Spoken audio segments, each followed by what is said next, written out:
Oh, baby.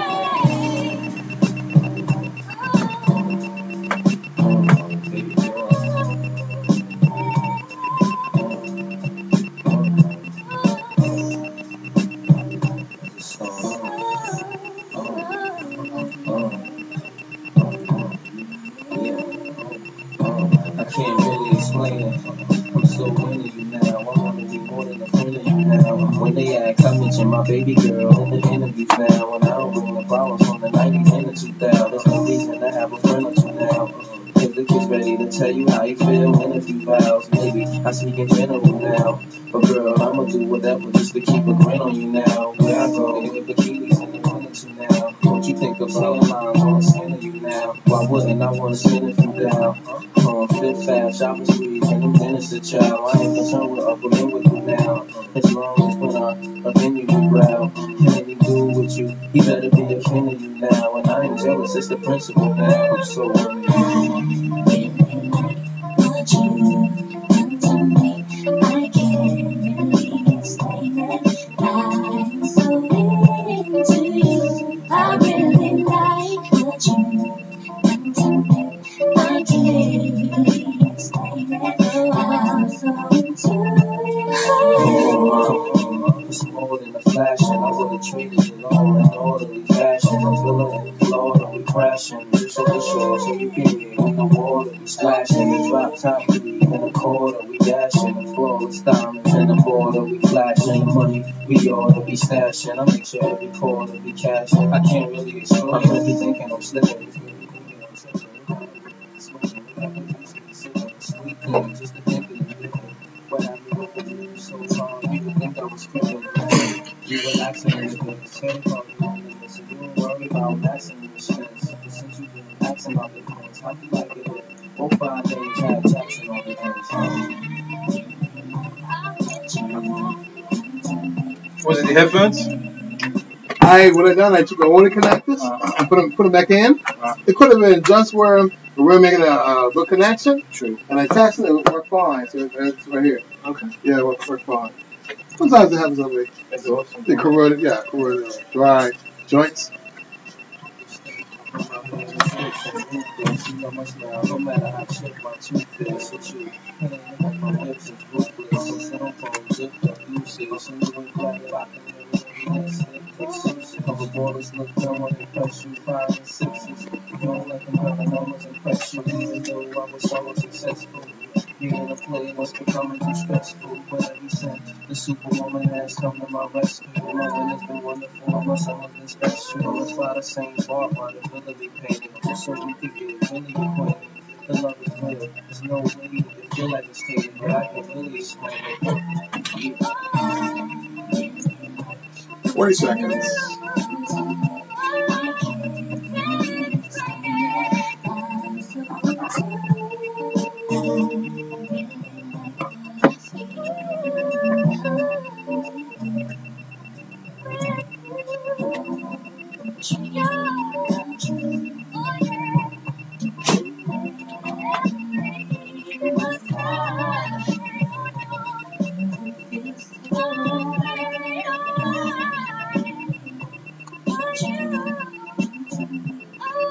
Uh-huh.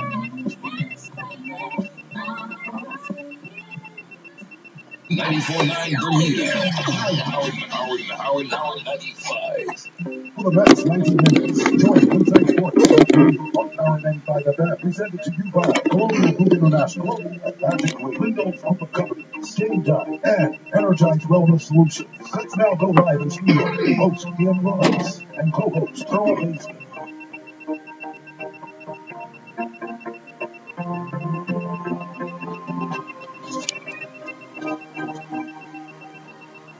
And good afternoon and welcome to Inside Sports Talk Radio on this Monday afternoon. It is October 16th. I'm Matt Armstrong with my co-host Earl Baisden. You're welcome to another edition of Inside Sports Talk Radio. And of course at the boards, none other than Mr. Don Bassett. Good afternoon to both gentlemen. How are you guys doing today? Good, sir. Yeah. That's all right. It's been a good weekend. Good weekend. Quiet, laid back. Yeah. Good. We need those type of weekends at times.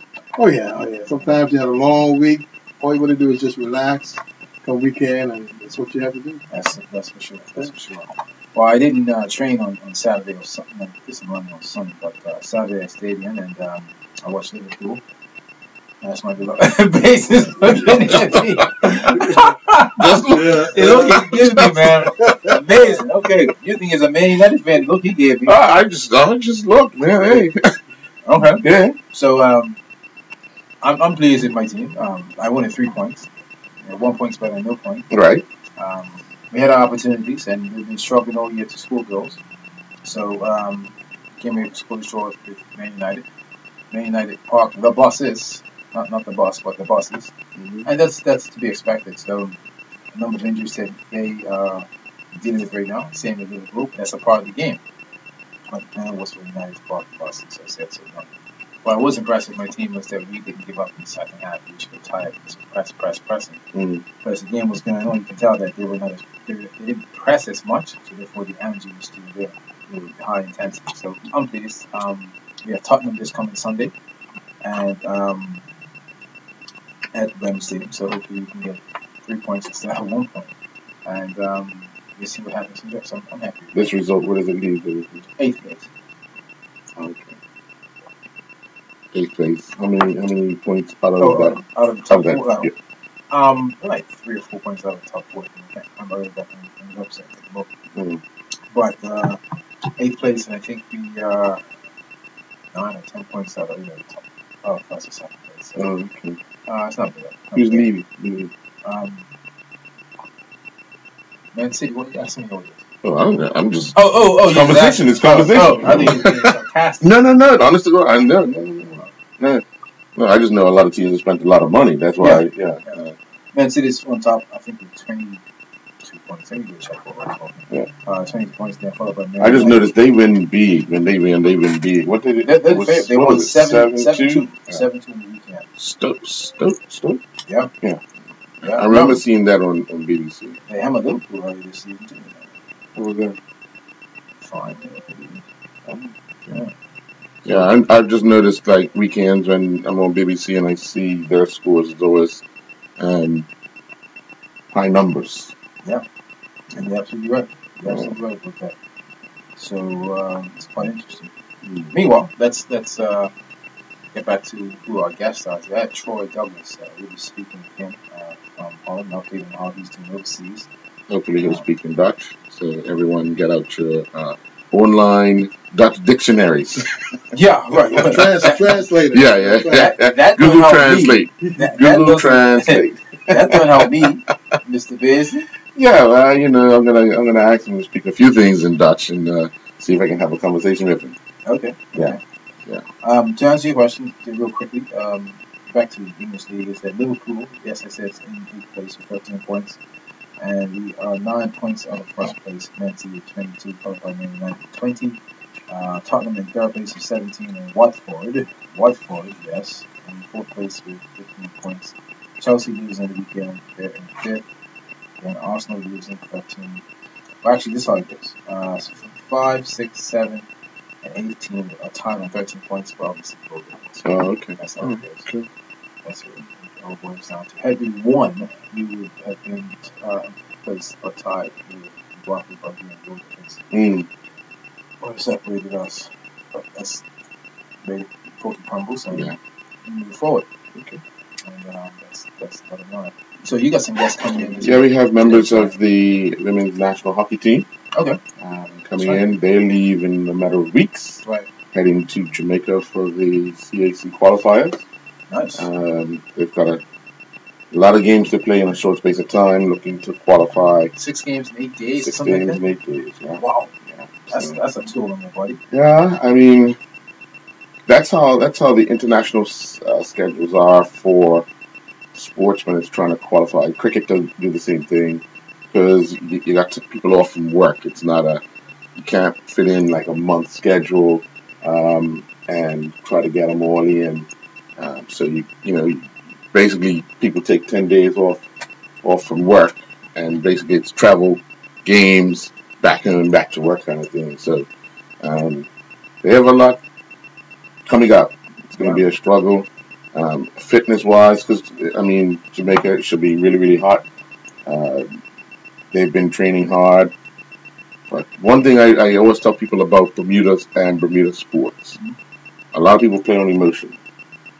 So if they can get a positive result in their first match, they'll do well for the tournament. If it's not so positive, then they tend to struggle because it's more a mental thing for us than anything else.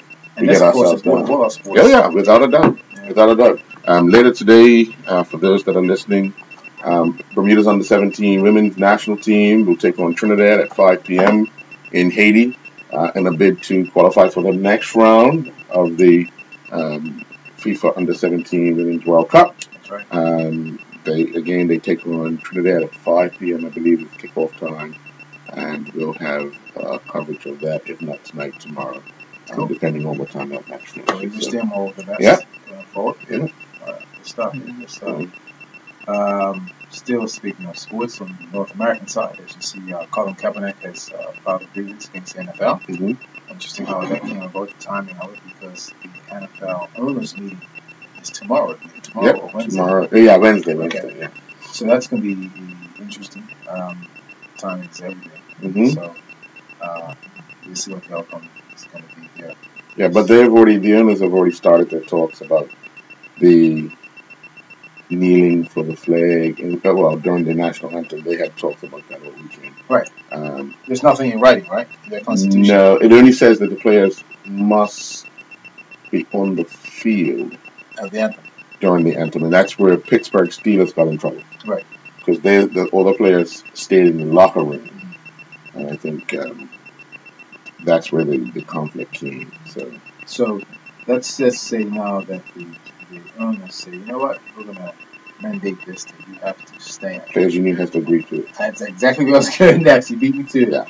You know there'll be a strike. Oh, yeah. Because the players are not going to do Yeah, that. they're not. Right? They're not going to do that. They're not. And as the TV ratings came out last week, the NFL is losing money in TV ratings. Mm-hmm. So they're going to look at this whole scope. Mm-hmm. This is a mega organization, right? But, see, I think they're losing ratings for people claiming that they don't want to stand, or they're mad at the players for not standing for the anthem. But it's what they're not standing for the anthem for, not because they disrespect the army or the veterans and all, and they don't disrespect the flag itself, but they're not standing for what they are not standing for, and that is the way that people of color are being treated by the police. Right. And they all come under that flag, and that's the one way that they feel they could protest, and that's what they're doing. So, what do you want them to do? Not play? That's their protest? And there's more money lost. Yeah. Because that's what it will come down to. America's been divided because politics is in it now. You know what I mean? The entire country is divided because there's more people that would watch football on a Sunday that will probably go on the side of politics. Yep. You know what I mean? Yep. Other people will just glimpse at it and move on. People are either going to go to games, and the people that are watching only periodically watch it. But you know who started it? Number 45. Yeah. He made it more political than 45. Yeah. And of course, guess who's got a relationship with most, if not all, the owners? 45. All of them put money towards his campaign. That's right. Yeah. So he's got a vested interest in it. Did he try to buy a team at one point and turn it down? Because he wanted to play in Atlantic City. Right. Yeah, he wanted a team to play out there, and they told him no. So no, yeah. He's got a. He did own a team in the USFL. Yes, that's how it came out. Yeah, right. The United States Football League. Right. Herschel Walker came out of University and went there first before he went to the NFL. Yeah. Because money was big. Right. They were throwing all the big earners with it. Right. But in Philly. Yeah. It's quite interesting. And then he eventually joined the NFL, the Minnesota Vikings, and then went to Dallas. No, Dallas Cowboys first, then Minnesota Vikings. Yeah. So it'll be interesting to see what happens in these meetings on Tuesday and Wednesday. I don't know exactly. Strike. Yeah, you're right. That's most likely what's going to happen if they say that they have to adhere to this new with a constitution that you have to stay on the national anthem most likely it's going to be strike. Yeah. So that's going to be interesting. Mm-hmm. Very, very interesting. Got two smiling ladies in the room just joined us. Oh yeah, oh yeah, hockey players, right? Yes, indeed. Yes, indeed. We'll first take a commercial break, and when we come back, we'll be joined by members of the Bermuda national hockey team. Here you go. Inside Sports Talk Radio has been presented to you by Colonial Grid Oh, International. Ian, let me get that number, Ian. Windows Group of Companies, save time, Do me a favor. and Bring the Energize chairs Wellness down. Solutions. Huh? Turn after the That's break. our number, Ian. Oh, this is the number? Oh, What time is it? It's gym time. More opportunities to win. All your sports Headset? betting needs without the roaster. Introducing Headset's Game Time on. East and Game Time West. There you Located go. next to Washington Right there. and Georgia and Main Road Somerset by Somerset Yeah, Bookstore. start again. All Game Time outlets open Monday to Friday 12 to 6, Saturday 6:30 till 5, and Sunday 10 till 5. For more 011 details, visit GameTime.pm or call 316 Game Time. 2380 5612. 5612. Yeah, say it back to me. 011 Right. 316 Right. 238 Right. 05 612. That's it. So down all these numbers. Yep. Okay, just like that. Yep. Yep. Okay. Zero and the 11 as well. Yep. Okay, cool. That's Troy. Yep. Sure does. Boneless, skinless chicken breasts, whole chickens, and breaded chicken breast nuggets, tenders, and strips. Lindo's, why would it place out? You don't have to be accident prone to have an accident. But there is a 1 in 10 chance you need to make a car insurance claim. That's why Colonial's low deductibles make sense. Just $200 for no additional premium. It means you can pay less for your car insurance with Colonial. And it costs less to claim. That's cover without added cost. Call Colonial on 296-3700 or visit CGIGroup.com. And start saving now. You can bring your mouthpieces closer to your lips. Your mouth. There you FIFA go. World Cup 2018 is the showcase of the world's most popular sport, and Bermuda Broadcasting Company will deliver all 64 games in high definition. This is a great opportunity to present your ad during the most prestigious sporting event. For more information, email sales at BermudaBroadcasting.com. Now, back to Inside Sports Talk Radio. Inside Sports Talk Radio on Power 95 FM with host Ian Rollins and co-host Earl Baisden. And welcome back to Inside Sports Talk Radio. As we said before we went to commercial break, we are joined by two members of the Bermuda Women's National Hockey Team that are off to Jamaica at the end of the month for CAC qualifiers. Good afternoon, ladies. Let's have you introduce yourselves. I'm Angela Dunstan. I'm the goalkeeper. Okay. And I'm Alex Francis. I'm one of the forwards. Okay. All right. Well, you have an enormous job to do. Last CAC games, the team went and at the last minute had to recruit a goalkeeper, and was obviously the oldest person to play at the CAC games in the sport of hockey. I'm trying to remember her name. Oh, God, it will come to me by the end of it. But being young, how long have you been playing hockey, and how long have you been playing in goal? Well, I actually just got into it by accident around the age of 14. Mm-hmm. They were just looking for a replacement goalkeeper. A friend came over and said, "Hey, you want to join?" So I suited up and I said, "Sure, let's go for it." Now, you've had a rough start to it because you constantly are getting a lot of contact with the ball and your body as opposed to the pads. Is that more technique? Have you mastered that technique a little more nowadays? Yeah. I mean, luckily I got sponsors and they paid for like a brand new kit for me. Right. Right, but they just best money could buy, basically. I am covered now in the top gear from head to toe. So I remember when you first started, like each week wasn't ending quite well. There was a lot of bruises, and I mean just getting the technique down on goalkeeping, which is an art. Yeah. You're wearing the most gear. It's not easy to walk forward as opposed to move side to side. So how have you mastered that challenge? I think it's just down to practice. Mm-hmm. Working on your agility, especially in the kit, Mm-hmm. that is hugely beneficial. All right. Alice, for you, you've actually played some college hockey. So the experience of regimented matches, training, and all that. Do you think that here locally we've matched that in preparation for these qualifiers?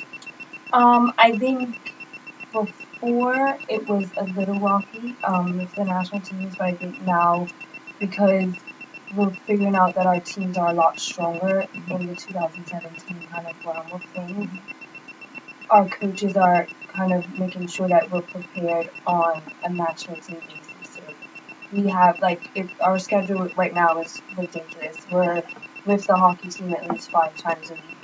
And I feel like that's closer to the college sort of standpoint of it, because in university I trained 4 times a week and I had games both days on the weekend. Mhm. So it was constant field hockey because I went to school in Canada. Right. Our season is a month, Right. maybe. So they Jam-packed. had to make sure that we got all of our games in to ensure that we had a full season. Do you miss that? Do you miss that kind of hustle and bustle to get it in and get it done? Yes and no. It being in university as well as playing field hockey, it was a tough schedule. Mhm. I woke up 3 days out of the week at 5:30 in the morning, and I didn't go to sleep until 9:30 at night. And it's hard when you get during exam time and things like that. And so I won't say I miss that sort of thing, but the constant field hockey was always great. It's definitely an outlet for me. So I loved that sort of playing the field hockey aspect of it. Right. How long you been involved in the national program? I went on my first tour when I was 14. I Right. turned 15 on that tour. Okay. Were you part of the CAC games in Veracruz, Mexico in 2015? No, I wasn't. No? I couldn't go because of the university. Right, Yeah. right. So that was one of the last major events that's similar to what you guys are going to go to now. What are some of the things the experienced players have been talking about to expect? Because it's tough. Yeah. I mean, the South Americans that you will face and the Caribbeans that you will face, they're really tough. Mm. So what are some of the things the experienced players have told you guys to expect, especially goalkeepers? I mean, Antoinette Rabin. Antoinette. is that who NT. it was? Yes. Okay. I think it's not so much for me. I think the junior players have to really be aware of how aggressive and how physical Mhm. these women are going to be. Yeah. But this is a senior squad, and we've got junior players, and it'll be their first tour for some of them. Right. And it's going to be quite a wake up call. When you say for some of them, ain't you a part of that, or ain't you part of this? Is your first tour? No, Really? I played at under 21 level, Right. and then I quit for quite a while. But I missed the sport so much, so I decided it's time to come back. Right. And here I am. It'll be my first senior tour, Right. but because of, I think my club team having those experienced senior players, Mhm. I kind of have a better idea of what to expect. Right. So. And I'm not actually considered one of the junior players. I'm Right. considered more of a senior player. I participated on the women's team twice before. Right. I was 15 and 16 at the time, so on those tours I was the youngest player, and Right. on this one I'm actually older than the average age, which is weird for me because I'm only 22. Right. But I think that because I've had some experience with some of the bigger nations, because the tours that I went on, it wasn't like the CAC qualifiers Mhm. where you have to qualify for the CAC games. Right. I believe that I went to a Pan Am and the CAC. Right. And so we had nations like Argentina, Right. and we had nations like the US and Canada there.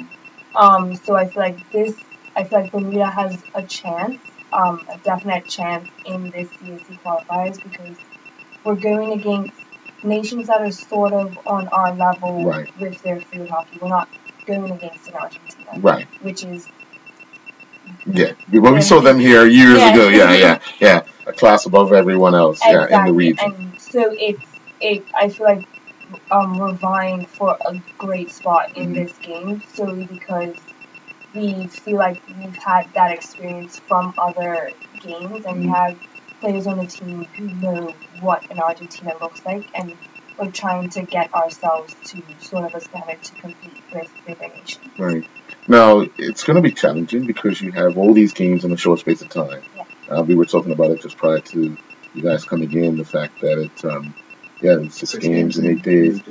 Only because it's everybody's pretty much amateur. People work or people are in school, so they can't take that much time. So, how are you guys looking to recover as quickly as possible from game one to be ready for game two, and then I think you have 2 games, a break, 2 games. I think there's 2 break, 2 break, 2. Right. So how are you looking to make sure that you're recovering for the next day, and then what is the plan for the days off? Because obviously coaches want to train. Yeah.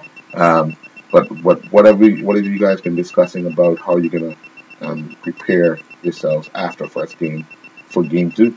Because you start off really, I mean, you're jumping right into it. Yeah. Honestly, I haven't really thought about rest. I've kind of just amped myself up to go out there, hit it hard, and get the results we need. I can rest when I get back, sort of thing. Right.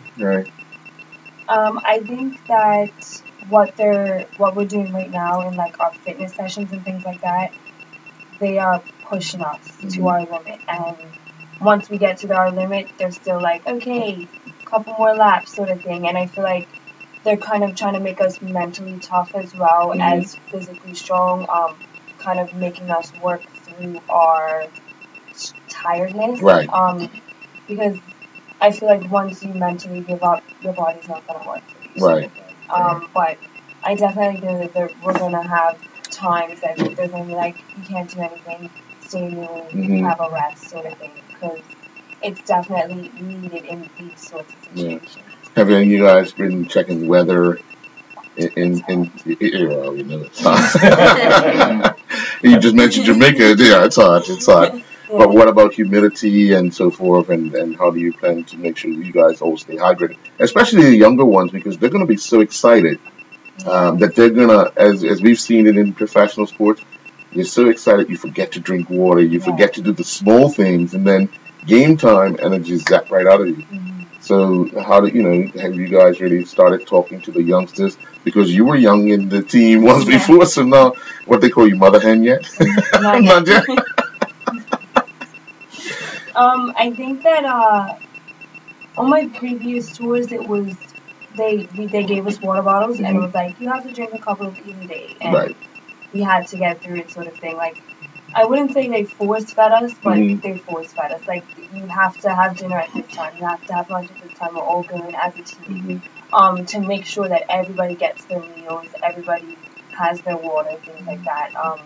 Because you can't really leave it up to an individual, especially like in a situation where you're overseas, because some people be so excited that they skip meals and then come to game day they don't have it. The energy is just not there because they've missed that small part of being prepared for a challenge. Exactly. Were there any concerns early on, because there was always that we're not sure who's going to coach and we're not sure how we're going to get together, and was the how long ago were those concerns sort of rectified, and you guys felt comfortable enough that you had a coach in place, now we can move forward? I know I put him on the spot. Yes, Jazz. Yes, you can come and answer it too. I haven't been with the team from inception, because this was my last year of university. I just came back middle of June, and I started playing with the team. With Bermuda teams, especially with the field hockey teams, it's always a concern of coaching staff and making sure we have a good coaching staff and making sure that the coaching staff wants to be with us and can be with us. And I believe that it came around. I'm not going to say that it was like day one when we decided to go on the Jamaica tour that we had a solid coaching staff. But I believe that we always had the team. And I think that kind of helped with getting the coaching staff on board, because having the team there and showing somebody that we were committed to going on the tour and raising the funds and things like that, it kind of helped people want to come and get involved in the sport for us. If you guys are not successful, what are you hoping to gain from this particular tour? And we're not successful. I mean, that's not even a I, thought. I know, but the thing is, if we look at the good side, we also have to look at the other side because Yeah. there's a lot of youngsters going on this tour. So what are you hoping? If okay, if we're not, what is the hope, the goal, the plan for the immediate future? Well, I mean, I just hope that it gives the younger ones a little more fuel for their fire, keeps them hungry for the sport, because there will be more tours, and we will still need you, so stick around. Sorry. With that said, then the point which you said more tours. Hockey's like every other sport in Europe, more international matches. You think that if more international matches were played locally and, of course, when overseas, it will enhance your sport more? I believe it. Yeah, I definitely do. I feel like a blessing and a curse for the Bermuda team is that we always tend to play based on our opponents. And I feel like if we aren't playing against people of higher calibers, we won't be able to get to a higher caliber. It's only so much that we can do on the island, and it's only so many opponents that we can have here that are going to push us to the international standard. And so I think that having more international matches and playing more tours and even having the younger girls come out and see what it's like to play an international match will definitely help them in the future. Getting back to what Earl said, if the challenge becomes, or if the event becomes very challenging overseas over the 6 games, what do you hope to get? You mentioned international matches. Yes, you want to bring in more players, younger players, to see the sport grow. Where do you see the sport in the next 3 to 5 years? I mean, hockey's been around when Earl and I were in primary school, and it was vast, it was big. That was just yesterday, by the way. It took you that long. That one, yeah, okay. Yesterday? Okay, all right. I was there too. There yesterday. But where do you see the sport in 3 to 5 years from now? Well, we've got the Hockey Federation actually has a junior program that started last Saturday, and we're hoping we'll be able to bring like the older kids through that. And in the next few years, we'll have possibly youth leagues, and hopefully they'll feed into the adult leagues. We can possibly get a men's league again. I mean, it's difficult because it has just shrunk so much. And is it because we have too many sports, you think, in the island? There was a time when, again, Earl was playing for the club called St. George's, and I was playing for Somerset. We had, like, sports arenas, like 36 governing bodies. I think now it's probably close to 50, maybe even more than that. That the island of 60, 65,000 population, you have too many sports to choose from, and that's probably hurting every sporting body in the league. I don't know. I think hockey. A lot of people like that are on the national team. They started playing field hockey when they were children. Yeah, like and at that time, like when I got started in field hockey, I came through the school that I went to. I went to Soltis at the time, and that's how I got involved with the sport. And I feel like to get younger kids, you have to kind of know somebody in the league to be like, oh, bring your kids in. Because it's not really kind of in the school system. It's not in the public school system probably, and Other than that one day they have the it's in the private school system, but it's not as much as it was when I was there.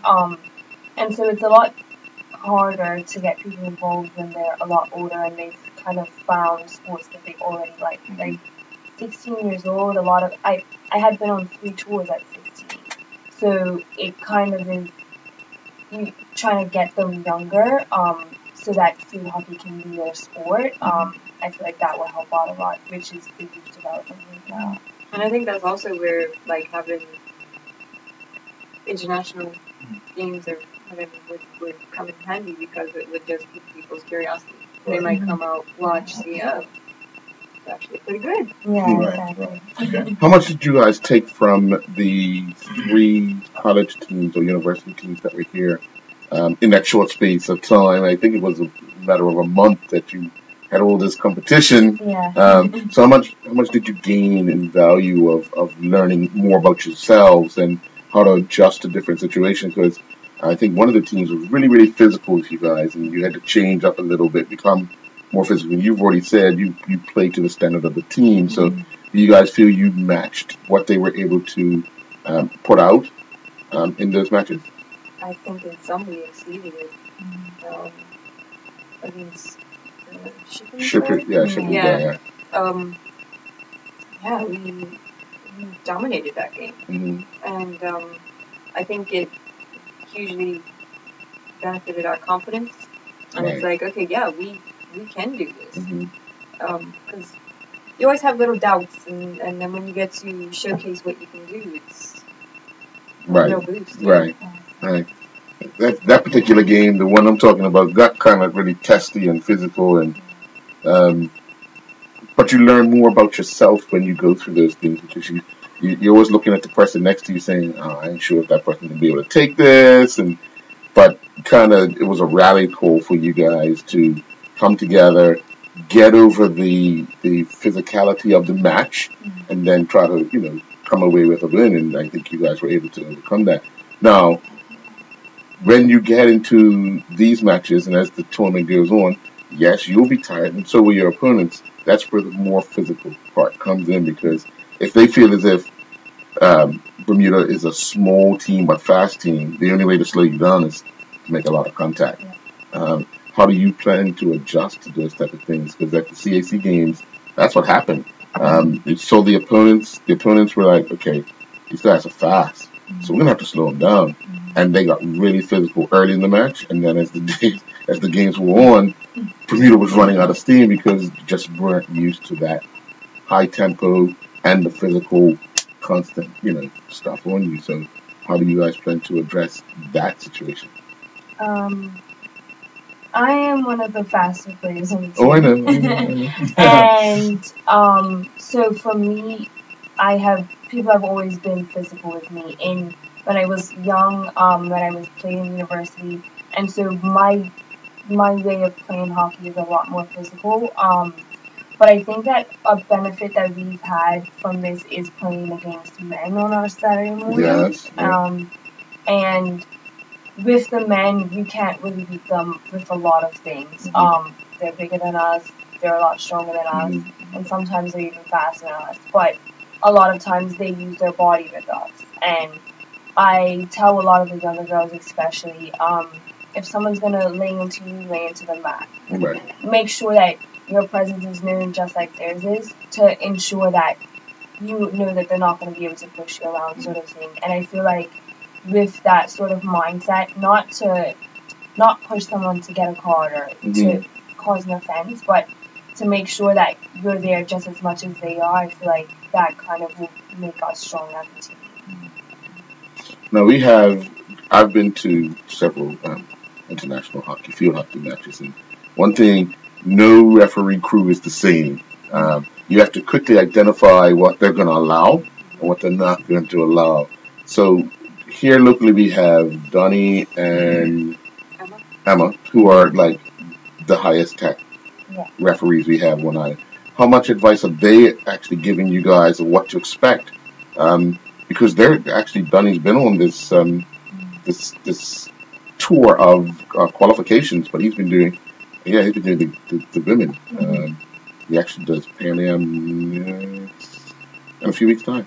So have you guys really? I've seen him out to your games. So have you guys really used him as a leaning post to find out, what are some of the things international referees are looking for?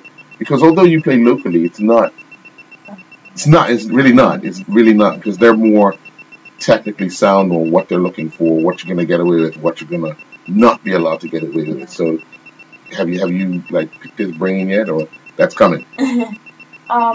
I don't think we've had conversations with them, but during the time when we were playing the college teams, Emma did come out to referee some of our games, and she made it very clear that she's gonna go with the rules, and so it was frustrating for us a lot of times because what you get away with locally, yeah. Well, you get away with in the league, you definitely don't get away with internationally, and she was definitely holding us to a higher standard in those games, and it was frustrating for some of us because it's kind of like, I just want to play, but we have to learn how to play correctly as well. And I guess that's what Emma was trying to do in those games. Okay. All right. Well, ladies, good luck. Thank you. All the best. Forget that one where I said, what happens if you don't? Prove me wrong. That's what I want you to do. Good luck. I'm going to try and come out and see you guys train tonight. So wear your smile. All right? Thank you. Thank you very much. And we'll be back with more Inside Sports Talk Radio after these commercial breaks. Inside Sports Talk Radio has been presented to you by Best of, ladies. You can breathe now. You can breathe now. Yeah, you give Troy a call now if you want. Yes. You don't have to be accident prone to have an accident. Jazz will probably meet you live. No, she's right there. What's that? Wasn't expecting that ringer on Donnie, but Why not? nothing. Politics. And it costs less to clean. That's covered without added cost. Call Colonial on 296-3700.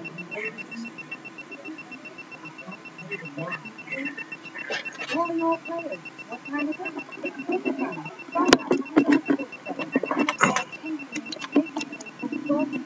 All right, Troy, Inside Sports, calling for Ian Rollins.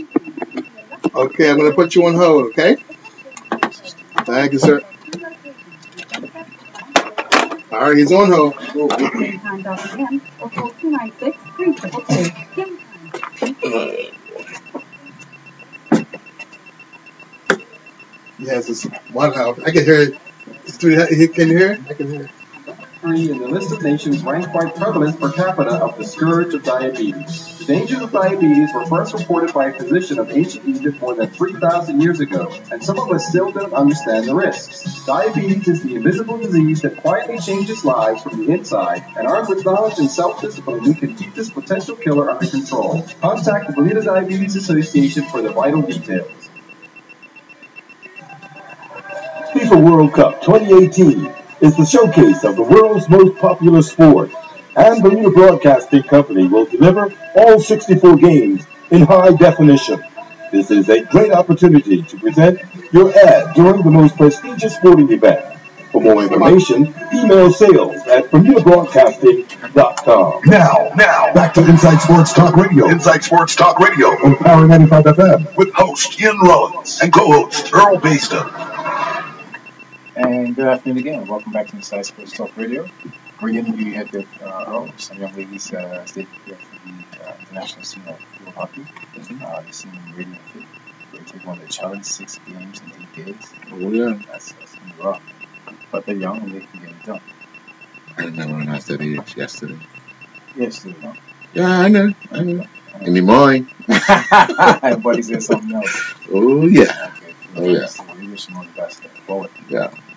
With us right now is, you mentioned in the pre-show, that we will have Troy Douglas, the former national coach of the Bermuda National Athletic Association team, head coach Troy Douglas in the line. He's right now residing in his second home at Holland. Good afternoon, Troy, and how are you, sir? Everyone's good, mate. Everyone's good. What time is it right now in Holland? 9 minutes after 6. Oh. Okay, so you're only 4 hours ahead of us, so that's not bad at all.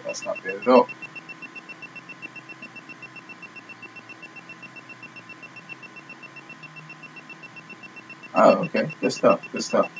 Meantime, we thought we'd catch up with you. We haven't touched base with you in a while. You've left the island now, I think, for 3 or 4 months. And just give us an update where you are and what's looking the future like for you. I've been here now a year, and I've been busy working in 3 jobs. 2 nights a week, I'm at the track club. In April, for 9 weeks, I'll be at the university teaching. And I work 24 hours a week by Ajax Football Club as a member of the performance team. And that's basically my life in a nutshell. And I'm busy running off my study with a year study of master in coaching. It's more of a mirror of yourself, identifying yourself and understanding yourself in different situations, and how to reflect and grow from your past experience to move on to the future. It basically is.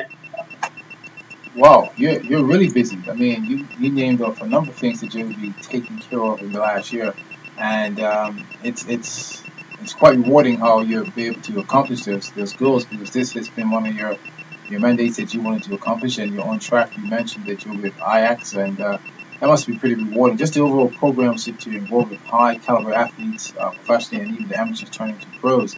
What's it like training those athletes, Troy? Well, it's fantastic. I think the fun part is I work in a super good team.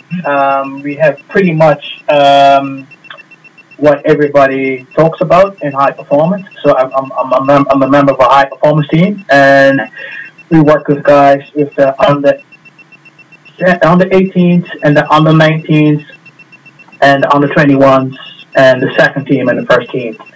And it's just a dream come true. And it's a pleasure to drive to work every day and see some of the best up and coming young footballers in the world, and be able to know that you can play a small role in them developing their game. So it's really fun. It's particularly what I have to do.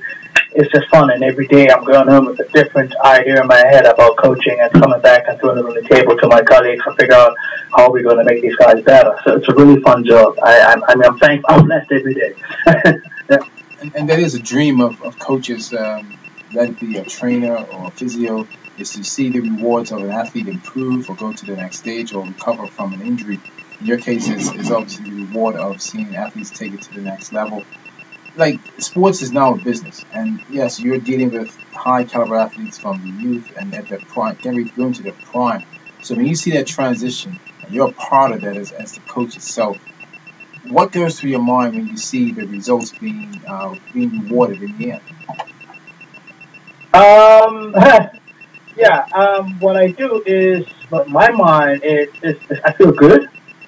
Um, I'm glad to be a part of the team. I'm glad to assist that individual, and I'm glad to assist the organization that I work for. And I'm really proud of the fact that I've got an opportunity. And so when I look at it and I see these guys actually perform, it feels good. But at the same time, I'm nervous most of the time when I'm watching it, and I'm not only nervous, but I'm also critical of myself, critical of my work. So I'm always looking at something to get better. It's like I'm just knocking off. And one of the guys that I work with, he says, he did something very well. And I said, okay, but now we got to fix that. And it's like, shit, man, it's never right with you. Yeah, we're on the radio too. I was like, it's always right with me, but I just wanted to get better. But the guys enjoy it, and I enjoy it, and the coaching staff, we enjoy working together, and it's really fun. It's really, really fun. Yeah. Troy, for you, how challenging is it when you're doing the indoor stuff in the classroom, the project that we spoke about some time ago? Um, because you're such high energy and you love to be outdoors doing what you do best. How much of a challenge is it for you to kind of be in a closed door environment, but you're still able to express yourself? I'm outside a lot now. My job is very flexible, and I got a chance to come outside and go inside.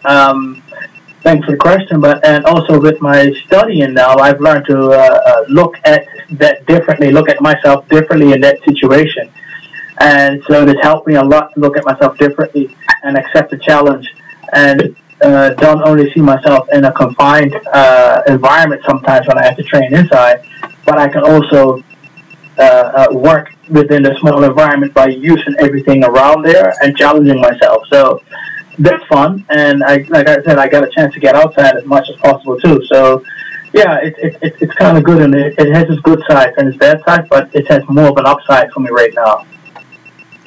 What's been the difference for you when you used to train the national track and field team in the Netherlands, as opposed to now you're doing these multiple things? What have you seen different around the Netherlands in doing the two different things now? The biggest part is it has helped me. I guess the best way to put it is when I came back, I was looking forward to get back in the track and field. And after being here for 3 months, I did not expect an email from Ajax. The job from them really caught me out of the blue. And my main goal was I'm going to study, I'm going to work at the track club, I'm going to work at the university, and I would do some work in the community to help the community that way. And within 3 months, I get an email, would you come into an interview? And it's kind of a godsend because it fell into place with my study and this job to help me get through different challenges. And one of the biggest challenges was basically learning coming from track and field, which is an amateur environment, which is professional, but it's been amateur for such a long time that we're playing catch up when it comes to professionalism. That I'm coming into an environment that is professional, but still has a lot to learn in new technology.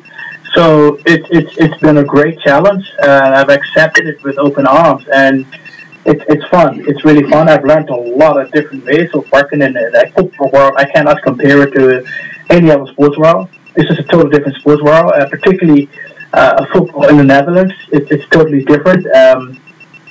I take hours to try to explain it, but it's just totally not a world that I've ever been in. So it took me a half year to basically find myself in this situation. And I was glad that I was deep in my studying at that time because it really helped me make that transition even smoother. What are some of the things you're working with the youngsters on? Is it more technique of running? Is it strength, cutting? What are some of the things you were technically working with them on to improve?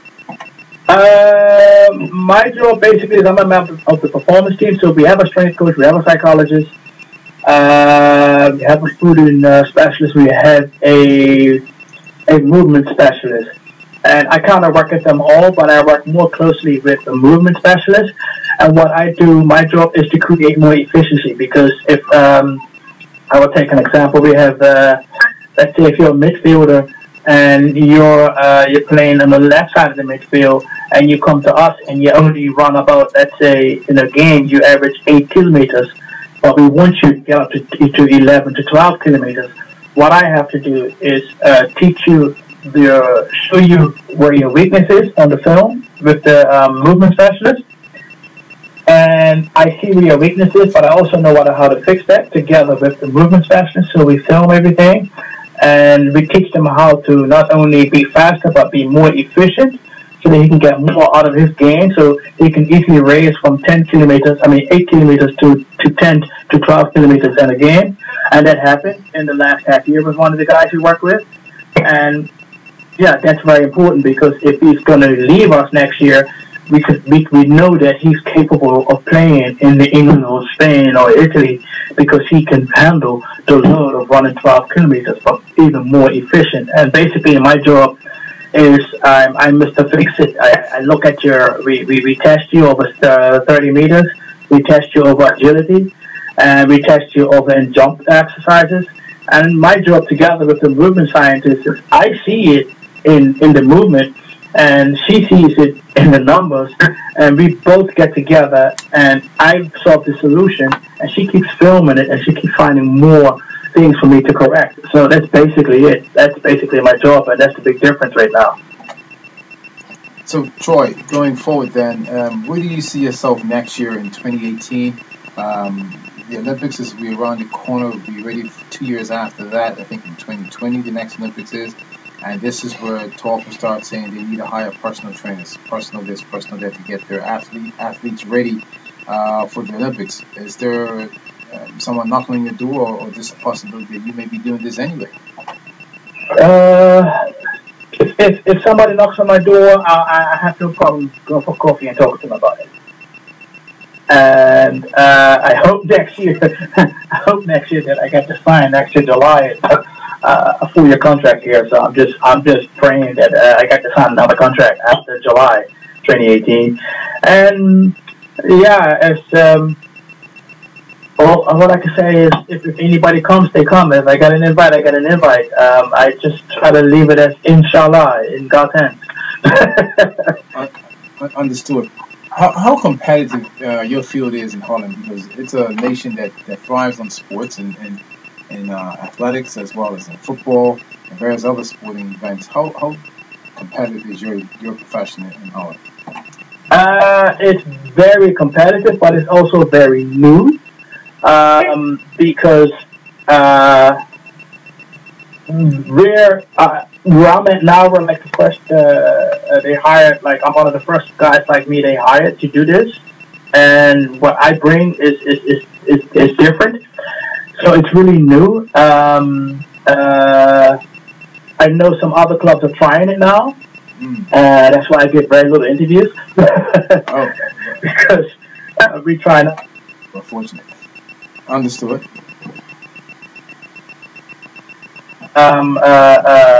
The very few. It's a very interesting job because I'm asked to correct an athlete, but at the same time he has to stay a footballer. Got you. A lot of time listening to the coach in the training and asking him to stay with me while I work with athletes, work with the guys. And that way, I know I'm doing the right thing because, yeah, any sprint coach could teach somebody how to sprint, but to actually transfer that into football and teach this guy the efficiency of it's different. It's a different task.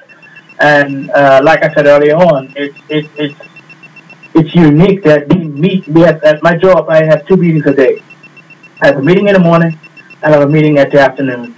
And what we do is we go over every athlete, every nook and cranny of that kid, and we also go over what is his specialty and what he is missing.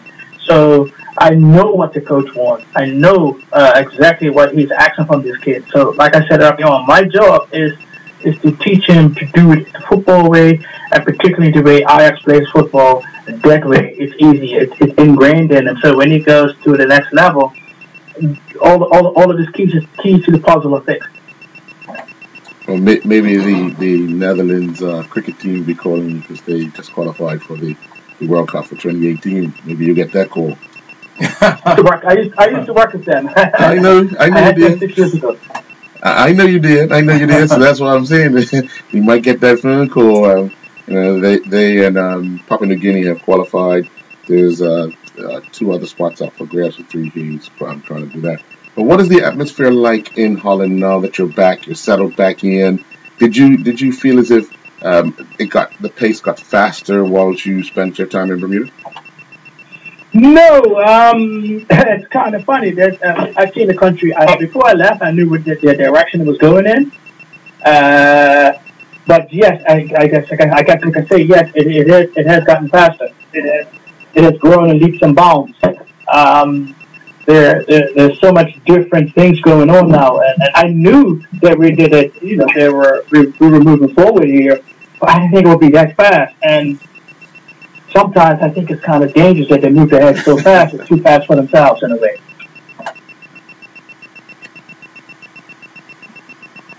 Good to be new and fresh, but yeah, I've seen a big difference in how things have changed and developed, and particularly in sports, it's a huge change, and the environment towards sports is totally different. So that's fun to see right now. All right. Well, Troy, I think you filled us in on what you're doing and what the prospects look like going forward. Any final questions for him, Earl? No, just stay strong. Good luck in your endeavors. But hopefully you do get that contract in July. Ajax would be a better team and a better organization with someone like you involved. So good luck. Thank you, guys. And yeah, can I give a shout out to my family in Bermuda? I love you guys to death, and wishing you all a happy Monday. Yeah. Yeah, we thank you very much, Well, Troy. Take I time. have one request. Go ahead. Can you say that in Dutch for the people that are on island and speak Dutch? Thank you. Goedemiddag, lieve mensen. Ik hou van jullie en ik wens jullie een hele fijne middag. Well stated. Yeah, well stated. Well stated. Yeah, I understood that very well. I really appreciate that. That was like icing on the cake, man. I don't know what the heck you said. Anyway, good luck, Troy. And of course, we'll be in touch in the new year, see how you're doing again and progressing. And who knows, like Mr. Bates said, you may be at Ajax and further more professional clubs in various other sporting capacities. Yes, thank you guys. Appreciate it and keep up the good work, man. Right. Yeah. Yes, thank you. Take care. We'll be back after this. Talk Radio has been presented to you by Good review. Yeah. It's that time. It's us. Yeah. You don't have to be accident prone to have an accident. But there is a 1 in 10 chance you may get a car accident. Yeah. That's why Colonial's low deductibles make sense. Just $200 with Right, no but then additional YouTube will kill it with the You can pay less music, for your car with the insurance with commercials. Colonial. If they're using copyrighted music, That's they'll kill covered it. without So, added cost. because that's what was happening Call with the first Colonial album. on When we had it on, 296-3700. at the end it would be no audio because YouTube was killing it. Commercials were killing it. So I got to figure a way Calling all to players. What time is it? mute. It's game time. Phone I can hook it up, but I have to pull it out when a commercial comes on, and then put it back in. That's all. But I have to remember to do it. That's the other thing. You're lucky it's over those draw. Become a game time player. Call into one of our 3 locations in Somerset, Town, or St. George's. For more details, And you need football to review? Yeah. What children do? They scored 3 goals. They still lost. They drew 3-3. They're leading for Bermuda you. Diabetes Association continues to fight Thanks, the Sue. onslaught of Money. diabetes. Bermuda is basically number 3 in the list of nations ranked by prevalence per capita of the scourge of diabetes. The danger of diabetes was first reported by a physician of ancient Egypt more than Confidence. That's 3,000 all years about ago, confidence. and some of us still don't understand the risks. Diabetes is the invisible disease that quietly changes lives from the inside, and armed with knowledge and self-discipline, we can keep this potential killer under control. Contact the Bermuda Diabetes Association for the vital details. FIFA World Cup 2018 is the showcase of the world's most popular sport, and Bermuda Broadcasting Company will deliver all 64 games in high definition. This is a great opportunity to present your ad during the most prestigious sporting event. For more information, email sales@bermudabroadcasting.com. Now, back to Inside Sports Talk Radio. Inside Sports Talk Radio on Power 95 FM with host Ian Rollins and co-host Earl Bayston. Quite interesting. While Troy is taking his life, his professional career, and taking it to the new level, and did play well in Holland. Oh, yeah. I mean, he was a well sought after person prior to him coming back to Bermuda. The opportunity to coach the national program here, I think, was something that he wanted to do for a while. Donna Arena twisted his arm over, as you heard him, coffee. Yeah, over coffee. And got him to come back. And I think he felt he had done all he can with the resources that we had in Bermuda. And he's now off to a new challenge. And you know, in speaking to him when he first started with Ajax, he said, you know, this is going to be a new challenge for me, but something I think it's been lacking in my career because of the fact that he's come up through track and field all his life. Correct. And now he's going to learn how to create a footballer or make a footballer stronger, which is a new challenge for him. So I think he's loving every minute of this. And plus I was trying to remember the name of the group he started or he was with when he first got back, but they were the ones that were doing the sports management, the learning about yourself, you know, being a better athlete, being a better person within sport. And the reason why, because when I first talked to him about it, he was talking about, oh, the wolves. But he's now doing more outdoor stuff, which is allowing him to be the Troy we know. Troy likes to express himself. He likes to laugh loud. He likes to be loud, but that's just him. So I think he's now in an element where he's challenging himself, but having a lot of fun in doing that. So as they say, you put the lion back in the wild, he'll adapt to his surroundings. TD is going back to his wildlife. Yeah, and he'll do well. Oh, Like yeah. you said, he has a passion for it, and he loves it, and this is a new challenge for him. So we wish him all the best. Yeah. In that field. I'm sure he gives an update. Excuse me, in the new year. Sure. This just in on the website.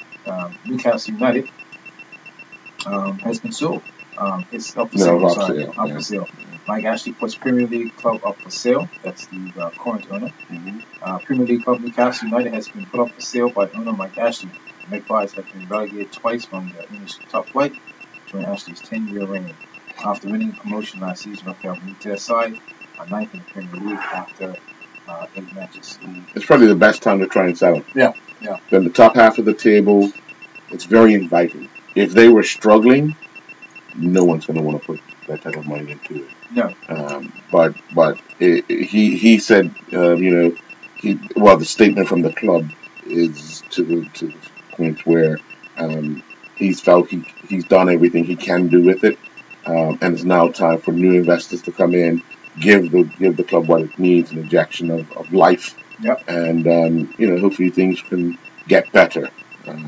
They've been one of the clubs that have fluctuated up and down over the last few years. Right. But Newcastle has been they were league champs back in the 80s. With Kevin Keegan playing. Correct. So they have some rich history. Yeah. Interesting enough, when they played Liverpool a couple of weeks ago, the cameras and the reporters were having shots of a female camera right now, to be honest. Who was interest is in purchasing the team. Well, so time is right. Yeah, I'm sure that will surface within the coming days or coming hours. Yeah. Today. Right. So it'll be interesting to see what. Is it already? Yeah. Francia Amanda Story. She's a potential suitor. Oh, okay. 44 years old. I mean, so. People look at investing in organizations that are making a lot of money, and football clubs are losing money in the back end, but they're also making money on the front end. And they're making money off of TV rights. A lot of people think that they're making a lot of money off of ticket sales. If they just done it off of ticket sales, that most of them would have long been out of business. It's in the video business. Yeah, right. It's primarily through the television rights of the league and all the other sponsorship that comes along. You have organizations that have functions and they kind of pay for appearances for players and they pay the clubs and so forth. So it all ties in. It's a business that you want to run as successfully as possible because on the forefront, if you look at these clubs, they are the community-based driven thing that brings everybody in that city, that town, together. You have those small clubs. As they say, blue-collar cities? Yeah, correct. Yeah. They actually are the one thing that unites a whole city. Yeah. So that's what Liverpool's all about. It's a blue-collar city. Right. Obviously that town is bigger than Newcastle, but bottom line is a blue-collar city, and that's what they thrive on, bringing everyone together. Yeah. That's why there's so many passionate Liverpool fans, not just in Liverpool, but throughout the world. Right. And same thing can be said for a number of clubs. They yeah. have a lot of passion. I had the opportunity to watch Arsenal TV football this weekend. Comes on YouTube. Oh, okay. After the match. Right. I feel sorry for Arsenal fans because wow, they got hammered. Oh, yeah. Yeah. Oh man, guys are going off. Asking for Wenger to step down after losing 2-1 to Watford, and just slamming left, right, and center. But you know what? Well, and you said it. Watford and where? Third or fourth? Something like that. Fourth, Okay, so are they saying that Watford's not good enough to beat them? Well, anyone can be beaten. Right, but I think what some people will look at is the word, and you were saying it, Watford. Yeah. Watford was around When we were in school, They were. I'm trying to remember the name of their striker back then, but they they they were one of those teams who were always like Aston Villa, mid-table every year. Every year. But they were able to pull off a little upset here and there. Now they're in the top half of the league. Yeah, 8 games, but they're there. So it's just like when Leicester won the league a few years ago. People didn't start taking note of Leicester until they were like 15 games into the season, and they realized, hold on, who's this team? And then the second half of the season kicked in. I was like, you're right, Yeah. I was like, whoa, it's a little too late now. Yeah. Because they had that momentum going, Yeah. and Leicester was a mid-table team years ago as well. So it's just, everybody's going to have a turn getting in that mix, and it's how they respond to it. It's how they work around that period when they're with what they consider the big boys. The teams with the money, and that's the City, the United, the Liverpool, the Chelsea, those type of Arsenal. But these other, when you start talking pockets, minnows like Watford, Leicester, West Ham, and those type of teams, people have to realize that those players play with a lot of passion and pride as well. When they get sold to a club, they want to make sure that they do their best because they're actually auditioning for their next contract, whether it be with the club they're at or another club. So the fact that Watford beat Arsenal and Chelsea losing, who did Chelsea lose to? I remember we lost 2-1. Right. But the fact that those teams lose, and you can't be surprised at it. No, you're right. It happens. And it's one of those things. I'm pretty sure, and I'll change the sport a little bit. We're nobody giving New York Giants a chance of a lifetime yesterday against the Denver Broncos, and they ended up winning 23-10. And I was one of them. So, you know what I mean? I'm pretty sure with all those injuries last week that the Giants had, the players told the coaches, leave us and let us do what we're going to do this week. Yeah. And they took it on themselves, and they managed to come up with a victory. Sometimes you need something drastic to happen to get a response. Yeah. Mm-hmm. Yeah. So, you're right. Yeah. So we'll see. What was your question? Who did Chelsea lose to? Yeah, Crystal Palace. Oh, see. And Crystal Palace in the bottom of the table. They won the first game of the season. They won the first game of the season, but scored 2 goals. They had 2 goals all season. Right. Like Trojans. Yeah. Well, they, Somerset played Saturday night. They hadn't scored a league goal, or hadn't scored a goal in 5 games, and you got 3 right off the bat in the first half. Well, that's been their problem. They've been leaking goals as well. So they scored 3 and then gave up 3. Great. That sounds like Liverpool. Score goals and give up goals. Sometimes you gotta fight that battle and try to outscore your opponents if you're gonna be leaking goals. So. In this case, yes. Yeah. Let's take a commercial break and be back after this. Talk Radio has been presented to you by Colonial Group International Global.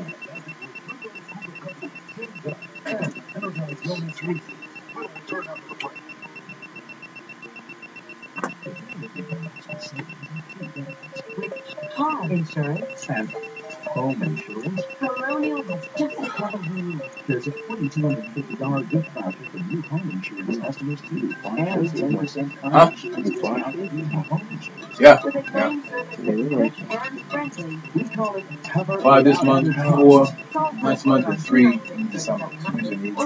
We're going to do the Tuesday. Okay. Let's see if we can get Nikki. Yeah, I've been talking to this guy, Ferber, Tico Ferber. Yeah. I supposed to call both today. Jesus. Remember tennis? Oh, yeah. I'm talking to him. And those guys are deep into it because they're going to try and push the schedule ahead. I'm not really good, maybe. So I've got a full day today. It would be nice to have an update. That's good. But it the actual under 18s to start. Like until Wednesday. The under 12s, round robin started Saturday and Sunday. But the actual 18 started today. Hard cold organic chicken drumsticks, thighs, tenders, and wing sections. Boneless, skinless chicken breasts, whole chickens, and breaded chicken breast nuggets, tenders, and strips. Linda, why any place out? the World Cup. That's great. Yep, that's all. The world's most popular sport. It's just like how much you want to 42. All 64 games. Walking in now. Okay. Oh, here you go. Long time. Just Have slow a your seat, knee. Craig. We can take it right now. Let's go.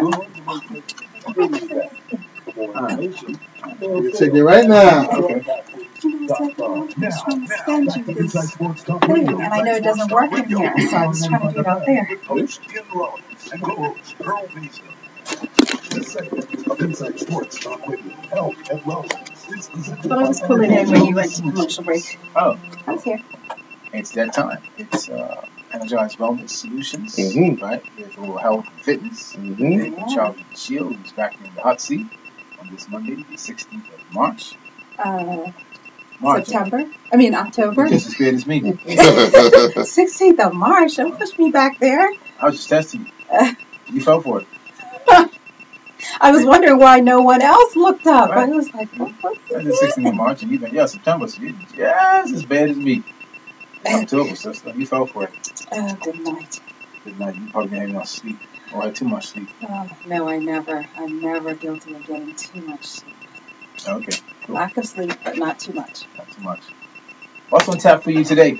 Well, first, before I go on my topic, I just want to thank my singers that came out for the Calypso Singers class. They were so fun.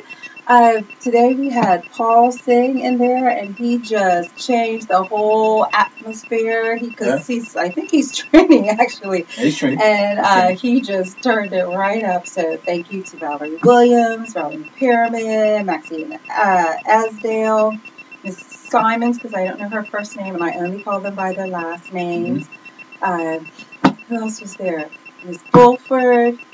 There were a few others that I'm missing someone, but they are so fun. I'm really, really enjoying it. So we have a second seniors class on Mondays from 12:15 to 1.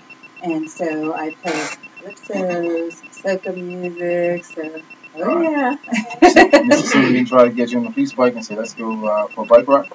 No, but he used to be my running buddy, or I was his because he started way before me.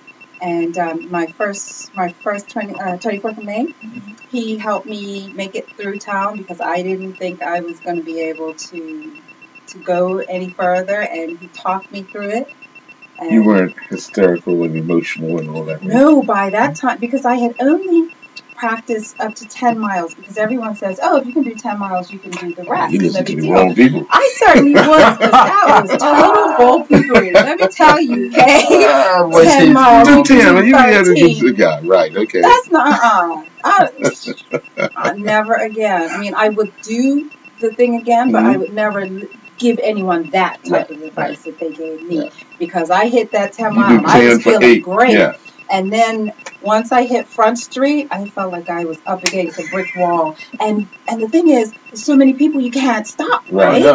But my body was like... And people could tell that something's wrong right away, because everything starts to look out of place. Your movement, your hand movement, your leg movement. Because you're almost trying to kick your legs over as fast as possible. Right. It's not working. But last year, I was cool. I was... Hey, hello, waving, dancing. I cramped up, but I just had to keep going, because some soca music was playing when I was further along. But I had to play it off, I had to take it to a minute.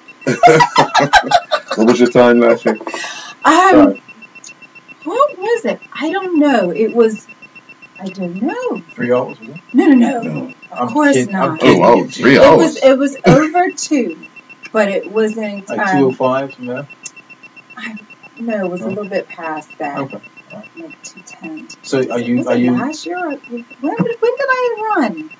I was here. I was coming here. Yeah. So you ran last year or this year? Was it just this year that I ran? No, you didn't run. I don't think you ran Well, this then year. it must have been last year then. Yeah, okay, yes. Ooh, my right, you were time. saying that's right. You want to run out of summits with that, so you want to support. I get that. Right. So see, look how he brings this back to you said it. St. George's. He must be desperate. Isn't it? Yeah, he is. Right. I can understand because you all gonna have it. She was running out of Somerset. Yes, I was running. Like everybody else runs away from Somerset. We may run away from some cup, but at the end of the day, it's the cup. Don't even say it. Food club has it. I don't know about the cup, but in your defense, Ian, I'm, I guess Smiths will be considered more east, although my children are still west. West. Because I You said that kind of loud on the suit. My phone's going off right now. Yes, I really Because like you speak this. right into a microphone. Whispering. For me. I'm glad you said it. The Department of Education's calling right now. You got behave yourself. And they don't need to be listening to the radio. They should be working right now. So. Excuse me? They're getting informed. Very kind. Very kind. Oh, goodness. Anyway, Anywho. my topic for today is mental health benefits of strength training in adults. So I'm going to talk about the mental stuff, not the physiological, what we said we were going to talk about, but I'll do that next week. Okay. So one of the benefits of strength training or resistance training is it reduces anxiety. True. That's Yeah. So poor stress management strategies lead to ambient anxiety. And so one of the ways that you can deal with that is strength training. But if you don't do something physically like that, then it can lead to repeated, stress. Could lead to helplessness and depression. Okay, so don't want that. Another benefit is that it improves your executive functioning, so it helps you to make decisions. Got that? Yeah, I got it. Yeah. It reduces fatigue and alleviates chronic fatigue symptoms, and it improves your self-esteem. And so a lot of people that have a low self-esteem, because of that, it prevents them from having a more fulfilling life because you're too afraid to try certain things. But when you're feeling good about yourself, you will put yourself out there and you will try different things. And that's what the resistance training does for you. Right. It also improves your sleep quality. Now, having said that, I'm always one that I'm back and forth with my sleep. Like sometimes I sleep really well, and other times I don't because that's me. Yeah. And I don't think I've had a consistent good night's sleep since I had children. To tell you the truth. Well, stress is handled by different people different ways, and some people don't even realize they're stressed. Right. They're either just always tired or just different things. But if somebody's okay, but we will use Ian as Ian goes to the gym mornings, right? He does his workouts, comes to work, sits down, and he gets through the day. Right. But there could be something stressing him out, but he doesn't realize it. Right. So if he gets tired, I guess, because if you're mentally stressed, then you become physically stressed. Yeah. But if he gets tired all the time, how does he know that it's stress that's doing that? And he's already working out. Right. Well, with me, the way that I know it is I wake up in the middle of the night. Oh, okay. Because because I'm working out, I'm managing, I'm dealing with it, I'm pushing through it. But because it's not resolved, right? I will go through my day. So one of the signs is lack of sleep, right? Yeah. So it will wake me up at 2 or 3 in the morning, and I start thinking, oh crap, oh my gosh, how am I gonna fix this? And when you wake up 2, 3 in the morning, you up for the remainder of the morning? No. Well, I try to go back to sleep. I would lay there, I toss and I turn, and if Nelson wakes up, then we talk about it. And then once I've gotten it off my chest, I feel a little better, and then I let him talk. And once he starts to talk, then my body relaxes. I'll go back to sleep. But I try not to wake him. So if I go, I may start dealing with the dishes, cleaning the kitchen. Then I'm really awake, so I might stay up until about 4. And I'm pretty sure you get a lot of phone calls if you want to clean somebody's house. A lot of people calling. the other day I was up at in the morning, and I was like, I looked at those dishes. I was like, nah, not happening, because my days are so long. So I don't, Right. and so I ended up doing laundry. Oh, I Motel 6 really did light on week. yeah. I mean, I put the laundry in the what's it called, the washing machine, and then I had some clothes. I started folding them up, and and I finally went to sleep at 5, but then I got to get up around 6. Right. So I'm tired, but yeah.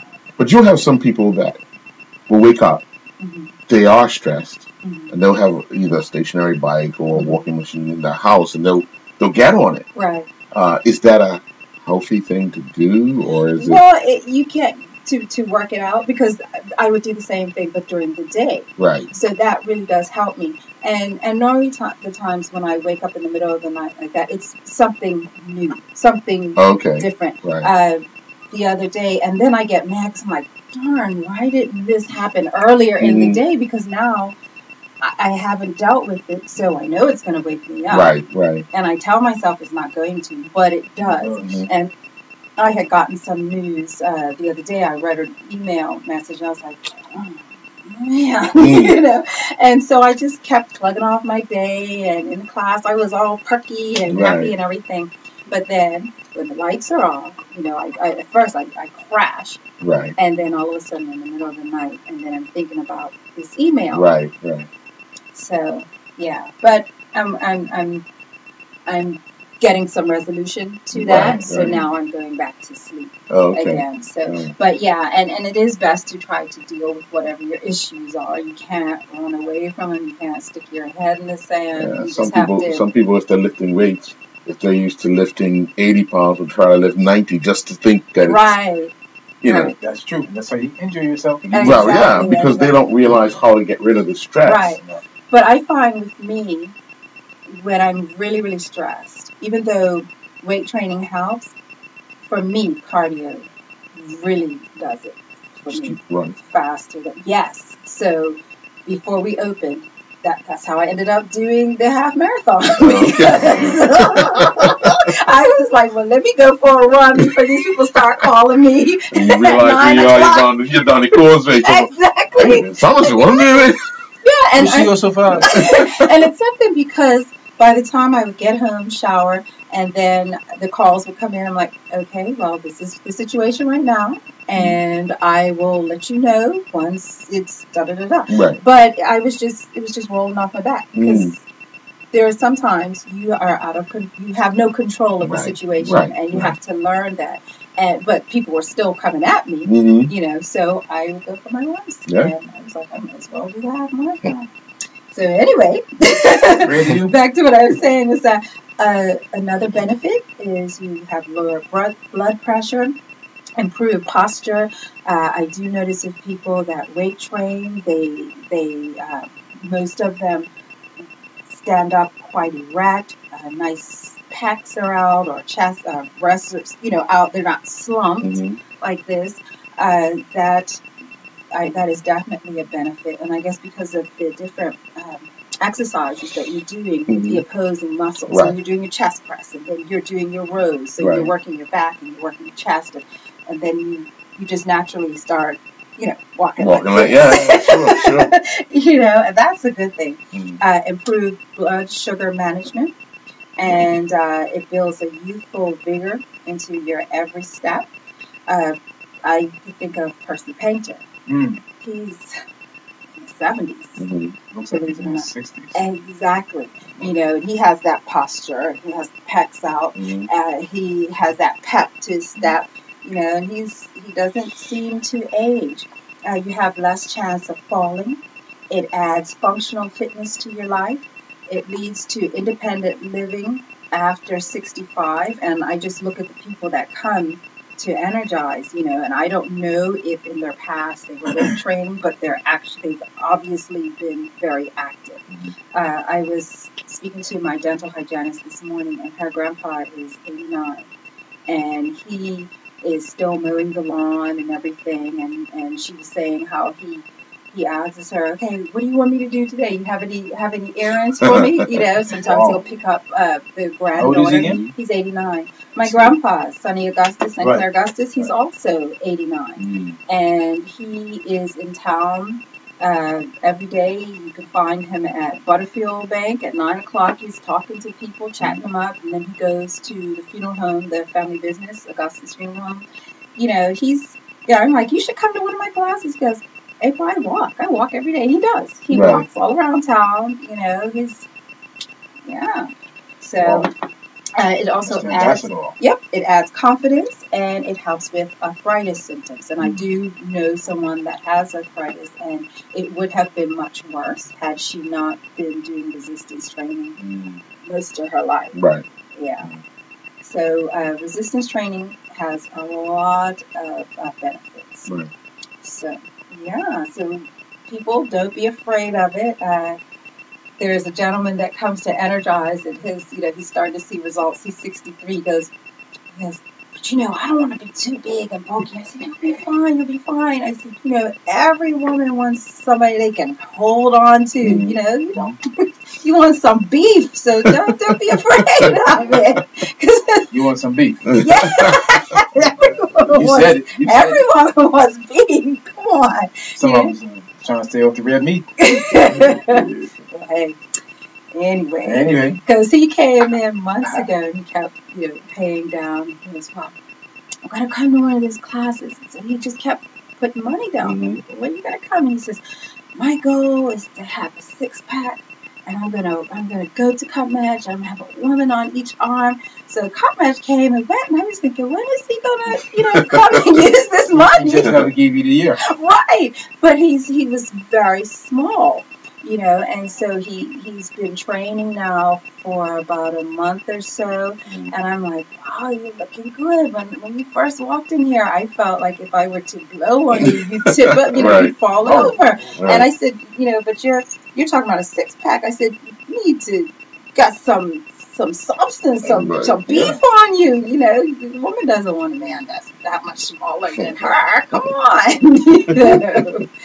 He was like, okay. The words of a trainer. Pretty much. Yeah, but you should see him now. He's out there. I see him. He's greeting people as they come in. I said, I saw you that the sleeveless shirt on, trying to show off your triceps. I saw you showing off.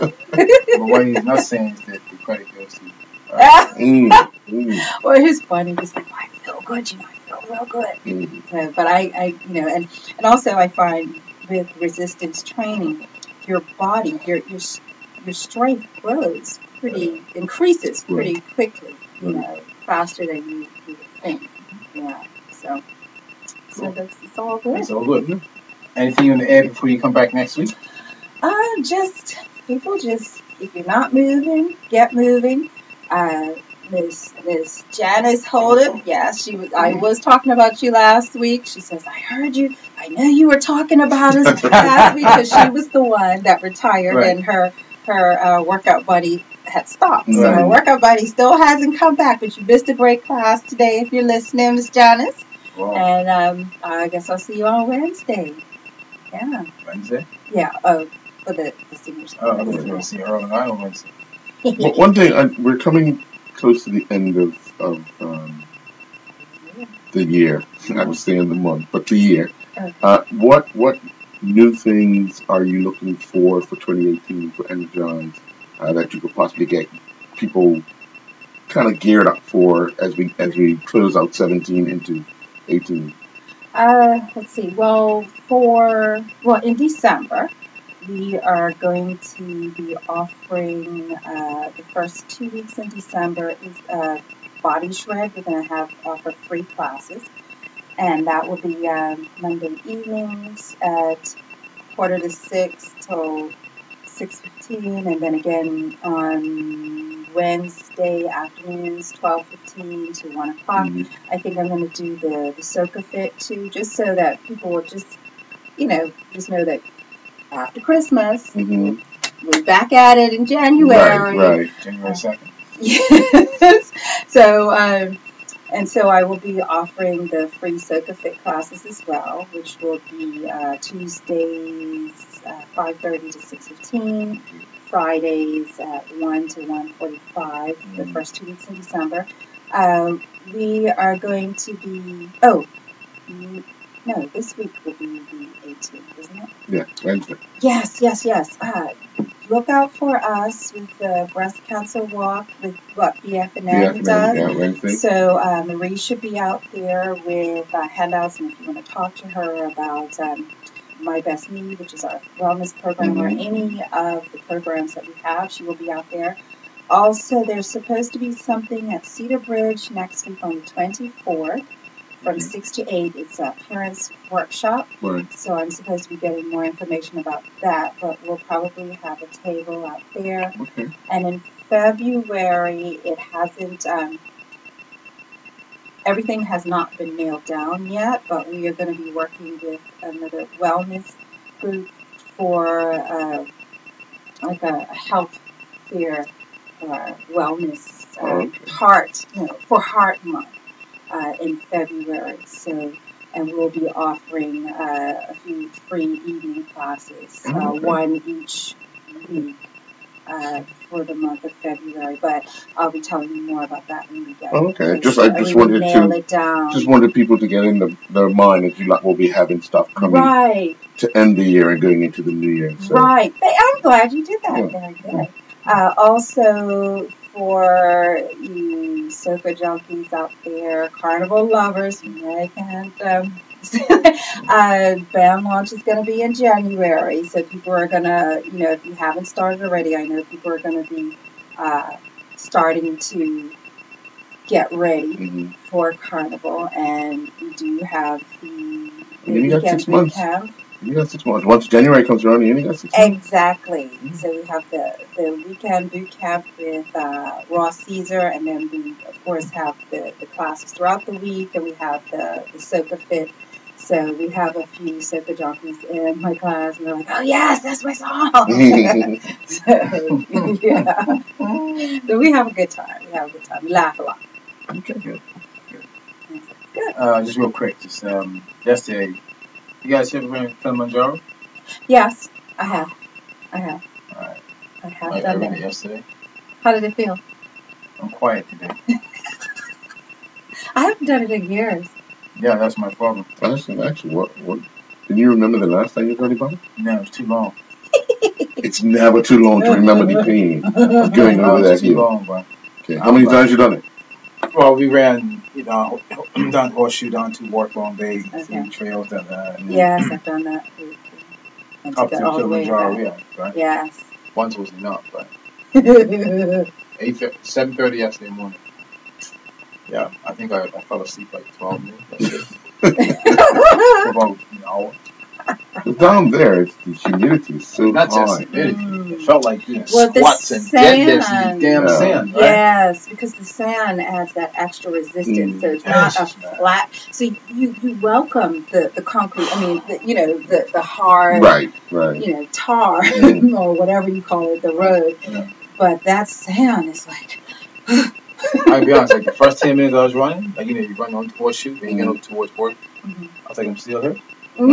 Yeah, that's how. I'm still there. Yeah, it feels like someone has a strap around you, and they're behind you, holding you back as you're running forward. Resistance training. Yes. That was resistance.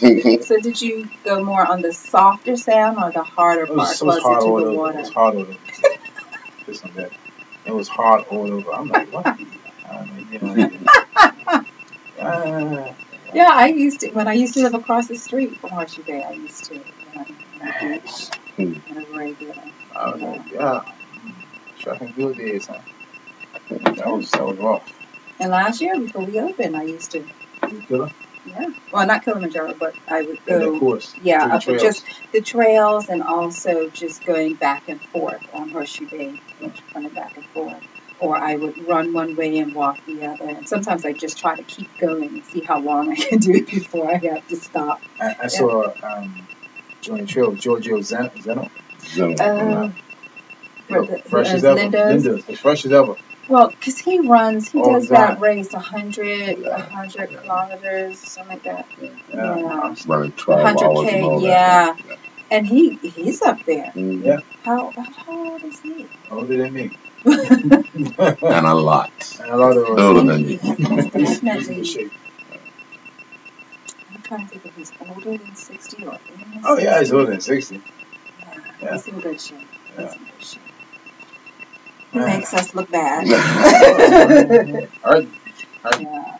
Well, anyway, they have you on board next week. Yes. As always, it's a pleasure having you on board. Thank you. Enjoy the rest of your day. I will. No problem. What? You should get massages. Do you get massages? I'm gonna get one soon. Yeah. Because they help. They really, really do. Dalton does mine, and make a big difference. And everybody else, I recommend that they go to Energize to get theirs. Or wherever you find a place that works for you. But they help. They do. Yeah. Hello. How are you, sir? I'm fine. Any of your business? Well, you have a good day. Can I do a quick? Yeah, we break this story. Yeah, man. I'm like the bigger breaking news story. What's that? Alright, anyone do that for headsets? Headset. You go down headset, give me a microphone, man. Nah, put your headset on. Headset, man. Of what? Yes, I am. What did you? Yeah. Run the thing then. Bermuda team playing Trinidad. Is that Oh yeah, man. Yeah, man.